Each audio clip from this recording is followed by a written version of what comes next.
So I'm thinking about this story that I heard the other day. And a son and a dad had gone out and they went camping. And they built a little lean-to, kind of a tarp-like tent over them, and had a great time during the day. And that evening they decided to get to sleep and get up early in the morning. When they were going to sleep, they fell asleep pretty quickly. But somewhere in the middle of the night, they woke up. And the father looked over at his son and said, "Son, what do you see?"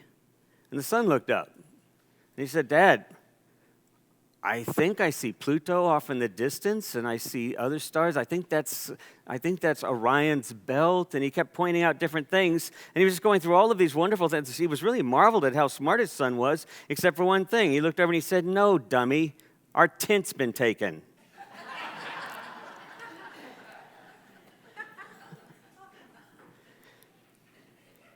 So being present is a challenge, is it not?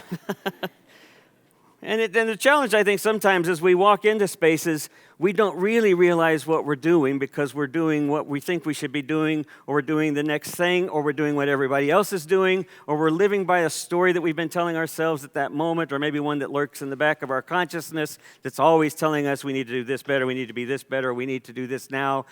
We've always got all of these stories going on, but we're rarely ever right in the moment. And that's always the challenge. And so Jesus would often tell stories that were less about telling you how you're supposed to be or giving you a rule, and more about opening your thinking, about flipping your consciousness, as you were, of breaking us open to see something more possible in the moment that we're missing, or that we keep missing. And that's the case of what we have with the Beatitudes. The Micah text is a familiar one. Most of us almost have, a number of us probably have this in our house, or we've seen it somewhere in somebody's office or someone's wall. What does the Lord require of you but to love mercy, do justice, and walk humbly with God? And Micah, of course, is one of these lesser prophets who was trying to remind the people of Israel, once again, they had gotten off track with what they were supposed to be about. So the ancient covenant, which is really what all of this has always been about, if you're looking at the Judeo-Christian tradition, it's always been about this ancient covenant of being blessed. Abraham, God, or Abraham, Yahweh, blessed if you'll be my people. God says, if you'll be my people, I'll bless you. But I'm blessing you to bless the nations of the world. So blessed to be a blessing. This was the ancient covenant.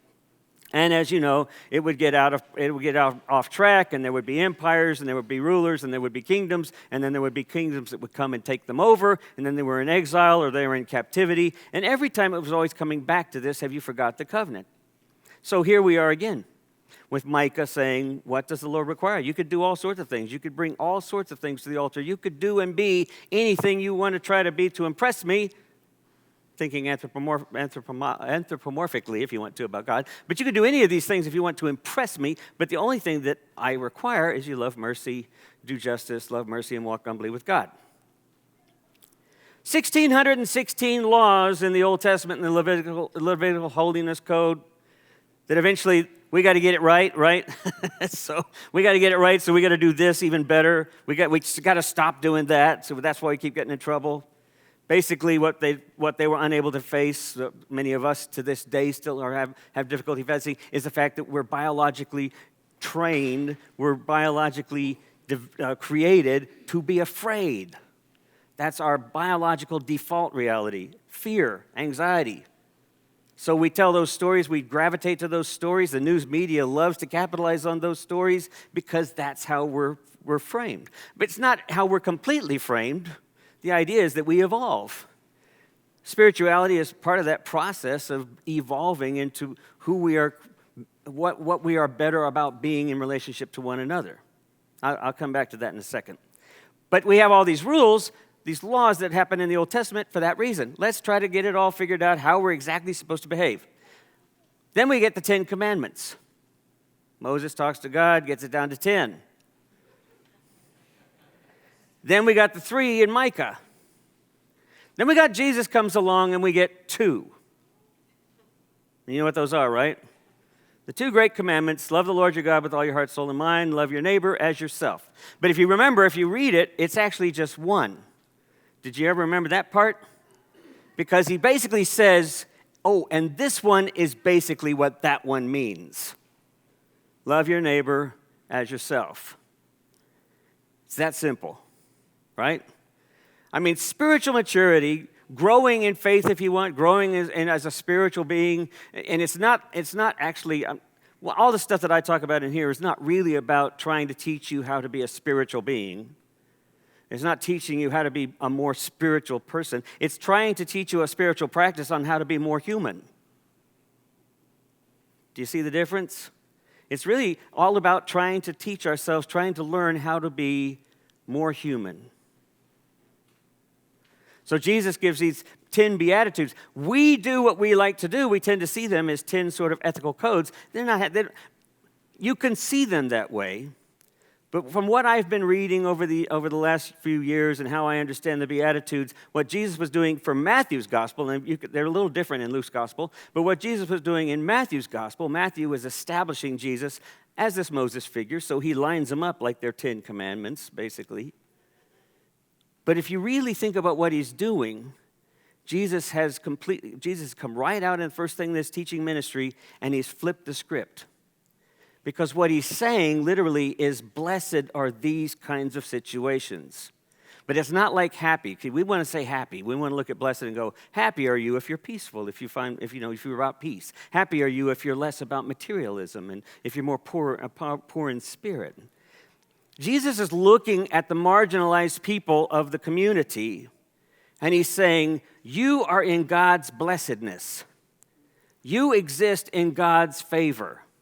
Those of you who are poor, those of you who are broken for God, for love, for the purpose and the path of shalom, those of you who find your place struggling in the midst of peace, those of you who are open, authentic, and vulnerable, you exist in the blessedness of God. In other words, you're the kingdom. Now, he's saying that, and the Pharisees are around him. He's saying that in some of his disciples who have been good Jews and they're trying to figure out what this guy's got to say. They're listening to him. And he's not saying it to them. He's saying it to the marginalized folks. That's the hardest thing for us, I think, to see. Imagine yourself walking around, us privileged, right? Most of us are pretty privileged. And we're walking around looking for the people who are really blessed. And I don't mean like blessed privileged. I mean like they're the ones that God is trying to say, this is what the kingdom needs to be about. These people, these marginalized situations, these people struggling, these moments of brokenness, these opportunities for redemptive possibilities, that's where the kingdom is. It's not in our comfort. It's not in our privilege. It's not in our doing more. It's in being present with where things are broken. That's what's blessed. And that's a little hard to hear. That's a little challenging. I've shared this story a lot of times. It's one of my favorite stories, and I wrestle with it all the time, and I'm still wrestling with it. Maybe you have an answer for me. It comes out of the Sufi tradition. You know, I love to tell some of these Sufi stories. One of my favorite out of the Sufist tradition, well, Sufism, by the way, is that mystical tradition of Islam. It has a lot of overlap with Christianity. In fact, the Christian fathers and mothers in the desert often had lots of community cross-engagement and sharing of traditions, because mystical Christianity and mystical Islam and mystical Judaism, you'd be surprised, they all overlap a whole lot. And you know why? It's because they're oriented toward trying to be present to the experience of what it means to be in this space that we're in, rather than trying to rule, or trying to define, trying to defend what that means. They're trying to find ways to be present to it. And so this is one of those stories that in the Sufist tradition, they often laugh at themselves trying to do that. And so they have this character who's a wise fool by the name of Hoja Nasruddin, who's an actual character, lived in the time of Tamerlane, so I think that was the 14th to 13th century. And so they told tales about Nasruddin, the way he would act, because there was something in his actions that would illuminate, like a good parable. It would flip you for a moment so that you could try to see something else there. So it's told that the story is that Nasruddin wanted to learn how to play the lute. And he hadn't ever played a musical instrument, but he wanted to play a lute, and so he decided he would go get lessons. That would be the best thing. And if he worked really hard, he would be a really great lute player. Lutist, I guess is what you call it. And so he went to an instructor and he said, how much to learn how to play the lute? And the instructor said, well, we'll start off with we'll say $10 for the first lesson, and then we'll say $5 for every lesson after that. And so Ho just said, fine, I'll start with the second lesson. Why not? Just skip on to the next. So he took only 2 lessons, and after 2 lessons, he knew exactly how to play a lute. And he went out into the square to impress everybody with his skill. He took the lute up, he picked it up, it only has 3 strings, and he started plucking on this little lute. And he would pluck away on the same note. And he was right in the middle of the square, plucking on this note. Well, now, if you start doing the same thing, and you're in that one space, and you're determined in that one space to be as devoted to that one space and be present to that one, people will start to notice after a while, if only because you're in their way. And so he stood there and he continued to play, plucking that one note until finally someone got up the courage, came over, slapped their hand on the string, muted it quiet, and said, Nasruddin, what are you doing? And Nasruddin said, I'm playing the lute. They said, no, you're destroying it. And you're annoying everybody around you. And Nasruddin said, no, I'm actually quite talented. I am playing a very beautiful, beautiful tone. He said, no, you're just playing the one. We've heard people play this instrument and play melodious notes and melodies up and down the neck of the instrument and just play these wonderful, enwrapped experiences as people learn how to play this thing. What are you doing? He says, I'm doing the same. Well, how do you explain that? And he said, that's because all those other people are looking for this one note.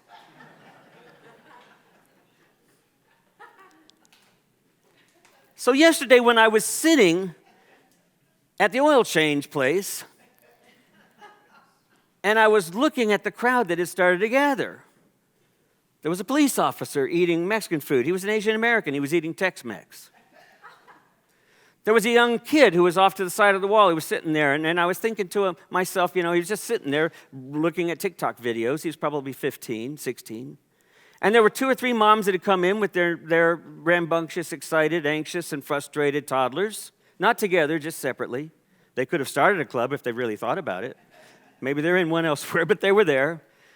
There was somebody, clearly an official from the rodeo, who came in after all of this.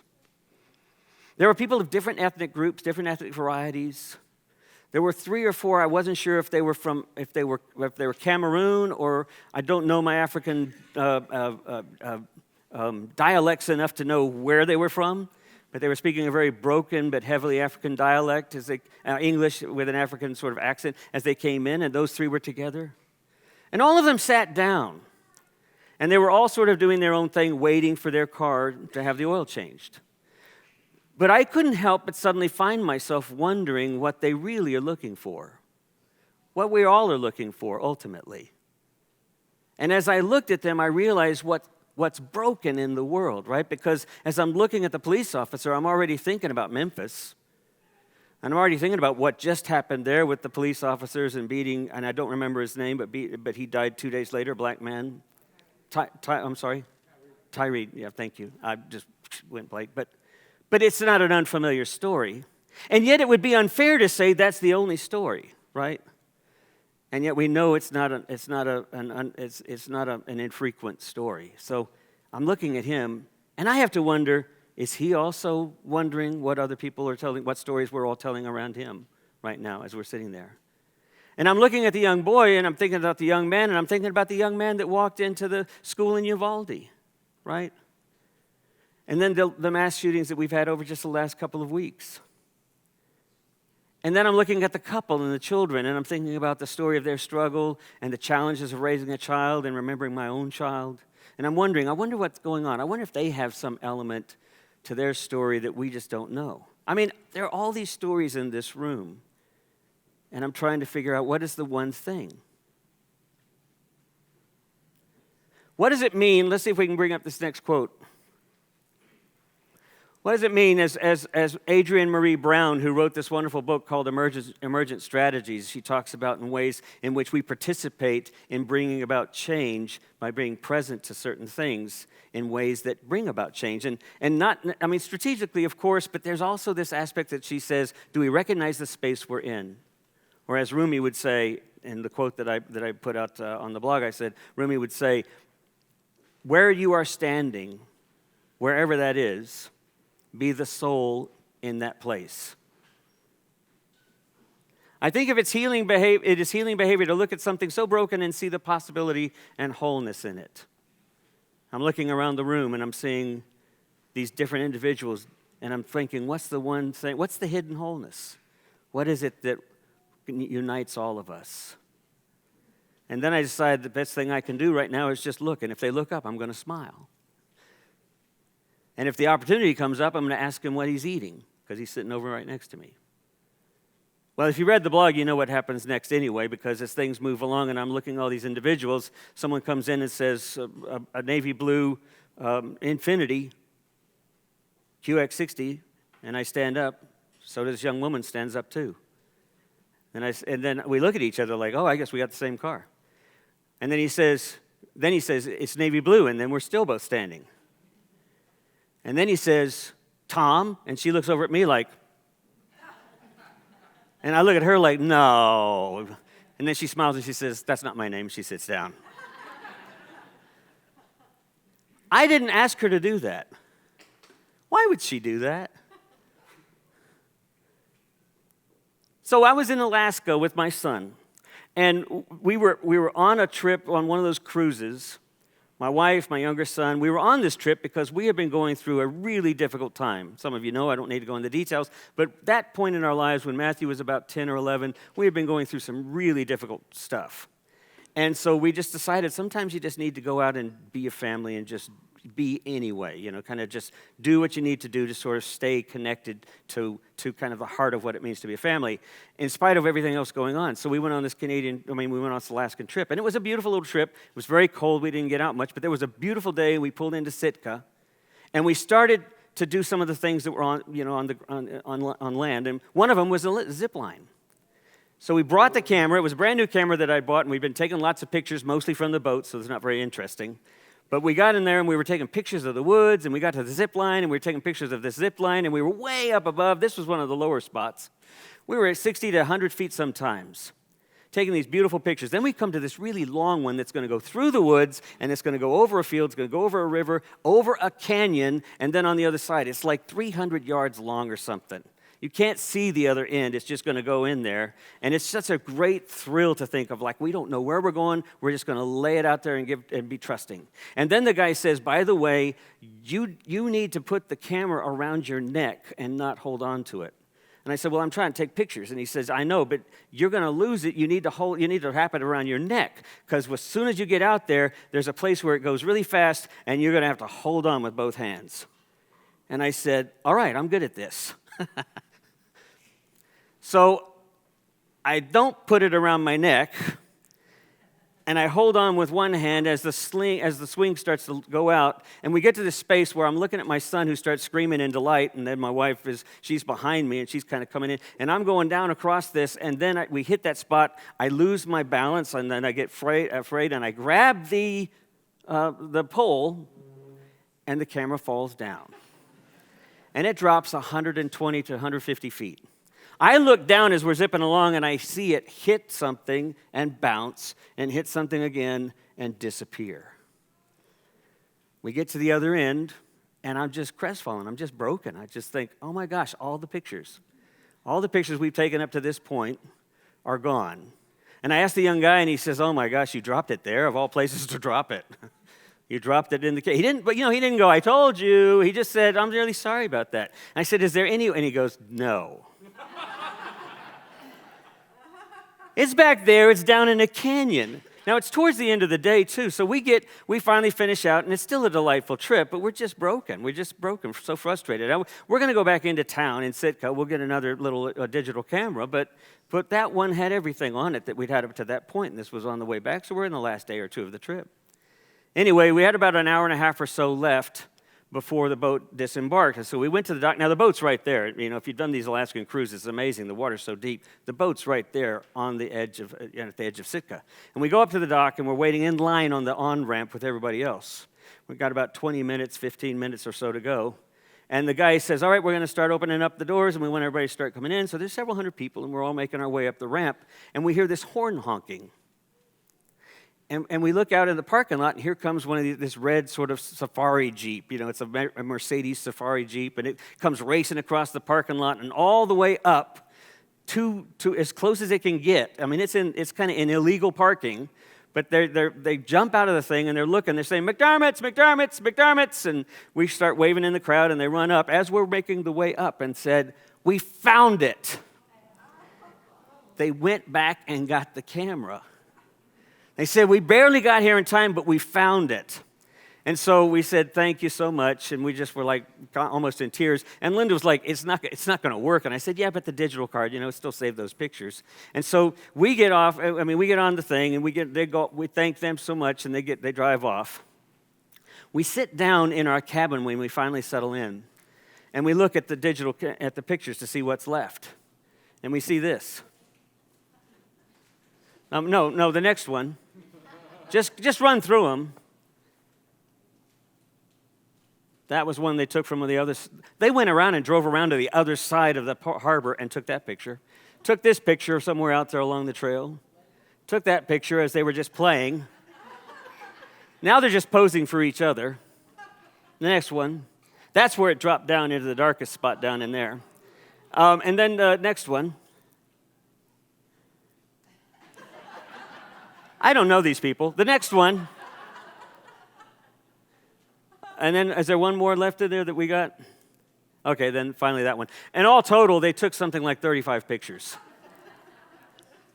We laughed so much at what they did, but they literally scampered back down there. We were their last deal, so they scampered back down. Didn't tell us what they had done. They just said, we hope it works. And then they took all these pictures that we weren't able to get because we didn't have a camera for the last section of the trip on that zip line. Now, I'm thinking to myself, it's a simple thing, right? I mean, it was fun, and they went to a lot of effort, but I'm wondering, what is it that we have the opportunity to do in all of our moments that we can actually inhabit the space we're in intentionally with a sense of awe and wonder and humility and delight? There are times where we have to go stand out in the crowd for whatever thing that you feel, for whatever injustice. Absolutely, we have to do that. And yet, the stories are always bigger than that. And so how do we inhabit this space? Let's see what this last quote is here. Do you already know that your existence, who and how you are, is in and of itself a contribution to the people and place around you? Not after or because you do some particular thing, but simply the miracle of your life. And that the people around you and the places have contributions as well. Do you understand that your quality of life and your survival are tied to how authentic and generous the connections are between you and the people and the place you live with and in? If I had to boil down the one note that's at the core of the Beatitudes, that's at the heart of Micah's injunction, it would simply be that what is it we're all looking for? We're all looking for authentic, hopeful connection. And we have that opportunity to provide that in every space and every place we find ourselves. So here's the last thing I want to share with you. Well, actually, two very quick things. I think this is a beautiful story. It's short. It comes out of the Islamic tradition. This is also what I think we're about. The prophets have been doing it all throughout the Old Testament. Jesus did it all throughout his ministry. The Christian mystics have done it. Sufis have done it. An Islamic mystic, a woman mystic by the name of Rabia, was said to one day been running down the street of her town. In one hand, she held a torch, and in the other hand, she was carrying a bucket. And she was shouting, "Burn it down and pour out the fire." And when somebody stopped her and said, "What are you talking about? Why are you carrying a torch, and why are you carrying a bucket of water?" And she says, "Because I am determined to put out, to drown out the fires of judgment in hell. And I'm determined to burn down all the rewards of heaven." And they said, "Well, why would you do that?"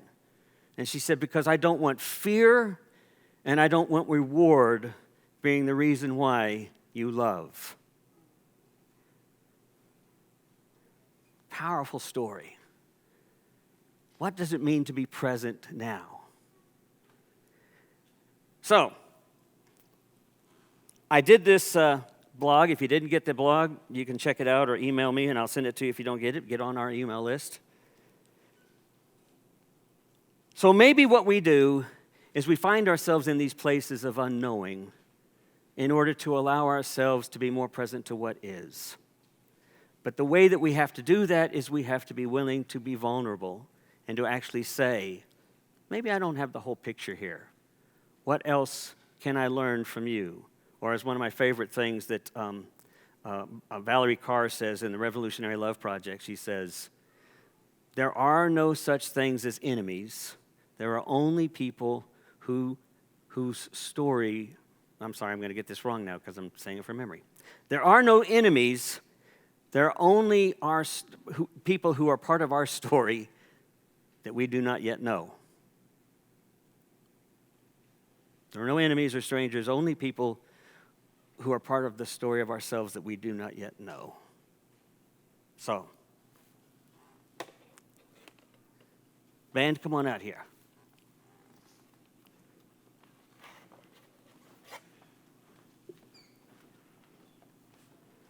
There you go.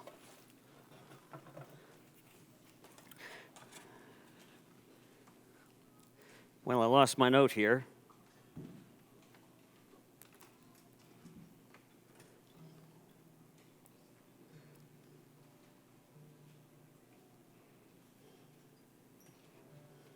Oh, I completely forgot to mention this one thing. The French sculptor, and why am I not seeing it? There it is.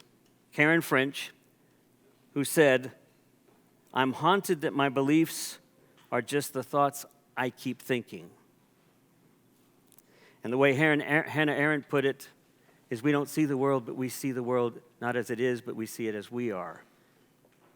I want to invite you this week, as you're going about trying to be and inhabit the space that you're in, to remind yourself that perhaps the thoughts we are thinking are just that. They're just thoughts we are thinking.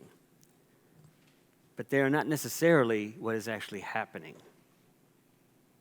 Because there is some kind of hidden wholeness that if we can be present and inhabit that moment, maybe even then we can also reflect it to others, that they're a part of that same thread.